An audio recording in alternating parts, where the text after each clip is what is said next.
Bill Guerin has spoken out about the Kirill Kaprizov contract situation, which was leaked yesterday. He had some very interesting quotes to go over and confirming that things have not come out from the Minnesota Wild themselves. So we're going to be breaking it down, going over the most recent updates, as well as what this means for Kirill Kaprizov's contract going forward, and multiple other updates here in this video. Before we do jump into it though, ladies and gentlemen, if you haven't already, be sure to hit the sub button.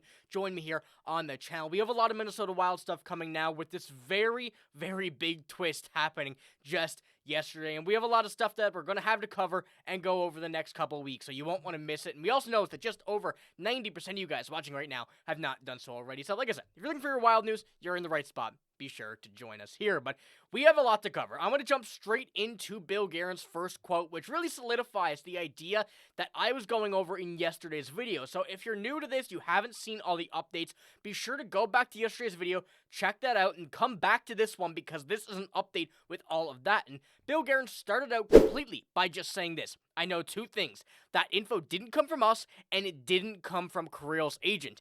I don't know where it came from. Now, Bill Guerin didn't deny this. He didn't say this is not legit, but he didn't say that it was.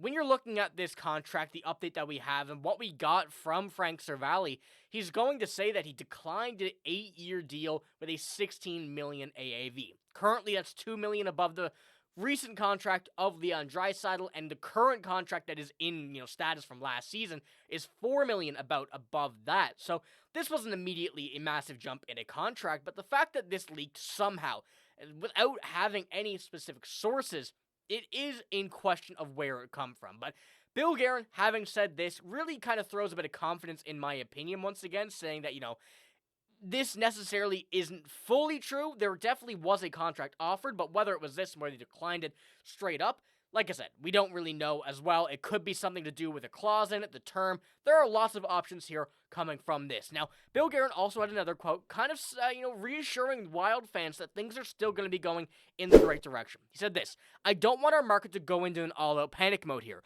The more important thing is that Kirill and not getting him put into a bad spot. We love him. He's an unbelievable player, and we want him. So, this is assuring that the Wild are still going to be doing everything they can to make sure that this contract goes through, whatever it may be, whatever changes they have to make. They're feeling confident that they're going to do it. There's no chance that Kirill Kaprizov goes anywhere else other than the Minnesota Wild. Another option that I've spoke about in yesterday's video was that he could be waiting for Connor McDavid. He may actually end up signing this 8-year by $16 million AAV deal, but he just wants to see what the market is looking like with Connor McDavid. There's always that option as well. So, as Bill Guerin said, no time to panic. There's still a full season that we have with him under contract, a full season of negotiation if needed, and we still have about 30 days until the start of the regular season for the Minnesota Wild. So, we're all good in that front. Now, going into the most recent updates that we have, this came out earlier today from NHL Rumor Report from Joe Smith and Michael Russo on The Athletic in their article yesterday, which I also touched on a little bit in that video.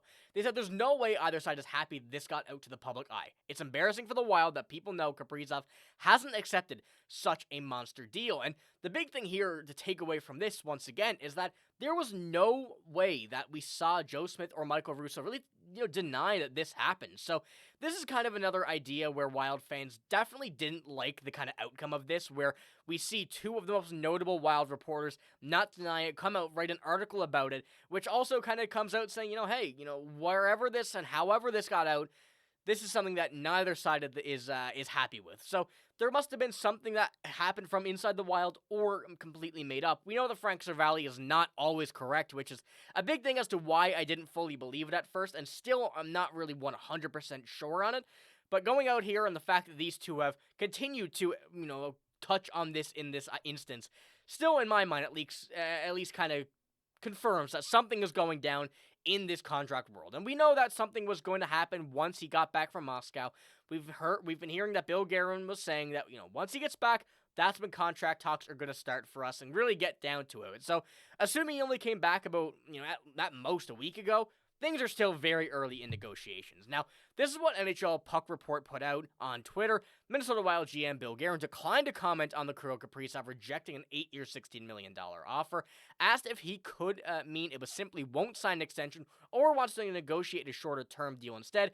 He also would not comment, and this is from that same Athletic article. So, taking a look at how things are going, and the reason that he declined this is still not out. So, once again, I'm just kind of reassuring you guys that things are still fine. Things are still very much on the table. There is no, confirmation that, hey, he don't want to sign here. So, this is still, not a great look for now that this got out, as, you saw Bill Guerin say, and, Michael Russo and Joe Smith come out and say, but I don't necessarily think that every detail was revealed. So, we can't really go out and take this 100% as it is right now at this point. Now, going into a few kind of internal details as well, I'm going to jump into the kind of idea of what Frank Seravalli had to say, saying that he declined the deal, going into the total dollars, but sources say the extension was believed to be. This is not 100% confident from Frank Seravalli here. He's saying sources say believed to be, turned down. He didn't have any words, to me at least, that were confident in 100% saying this was the deal. He didn't go on and say any term. He didn't go on and say any, clause in the deal that was something that didn't turn down or the reason it was turned down.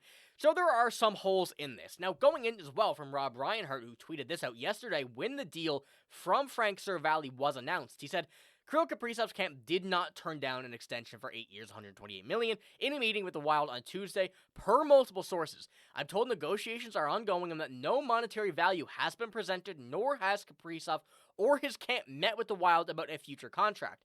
A source told me the story is completely fabricated, a fairy tale. Now, this has, some sort of backing here from multiple sources. We don't know what those sources are, who they are, but I also have not seen anybody touch on this. I have not seen Michael Russo, Joe Smith, really any other, NHL rumor report, NHL watcher, any of those come out and talk about this whatsoever. So there are stories that are going to come out. Of course, that's how a lot of these people are making their money. A lot of these articles coming out, you have to, bite on what's juicy. But from what we're seeing here, we haven't had any confirmation just yet. And Rob Reinhart doubling down on this while coming out with the Puck Report, NHL Puck Report, saying that GM Bill Guerin confirms my earlier report. I know two things. The info didn't come from us, didn't come from Kirill Kaprizov's agent. I don't know where it came from. So Rob Reinhart is very adamant on his idea here that this is false. And I'm sure hoping it is. Obviously, if it is true, it's not the end of the world. We're still very early in negotiations. But the fact that, it's the number of 8 years, $16 million, that's where people are starting to worry. But we saw a 5-year contract for Kirill Kaprizov that he's currently on. It would not surprise me, once again, if he wants another 5-year deal. We've seen some NHL players in the past not want anything more than 5 or 6 years. So it would not surprise me whatsoever. And that's the fact that we don't know every single detail on this contract. Now, there are a few projections. Of course, AFP Analytics putting out an 8-year, $14 million by his projection. And also looking at Scotia Stat here, by, the stats, his comparables, and of course, taking a look at the comparables, he is better than every single player there. But they have him at a 7-year, $11 million deal. So the fact that we're taking a look at this, or, at least in this kind of mindset that he's not at a $16 million number, even though, the stats are showing that, we know he is. We know he's going to be at that number for the foreseeable future, as well as the contracts of a lot of players going up with the cap going up. So this is just some more updates regarding this that Bill Guerin has put out, that the fact that this is not 100% what we need to believe. There still are some things that are a bit missing. And I'm sure we're going to get some more updates throughout today and also heading into tomorrow and probably the weekend. So be sure to stay up to date with that by hitting the sub button here on the channel. I'm going to be very in tune with this, and anything that we get regarding this, I'm going to have here on the channel, so you won't want to miss it and stay up to date with it. So that's all I got here in this one. Let me know in the comments below what you think, once again, about these most recent updates from Bill Guerin. It's definitely a more positive update from what we've had so far than yesterday. And the fact that things are still on the toes, it seems like, we have a lot more stuff to break down. So like I said, that's all I got here in this one. If you did enjoy, give it a like, hit the sub button. I'm signing out, though. Thank you for watching. Hope you have a great day. See you later.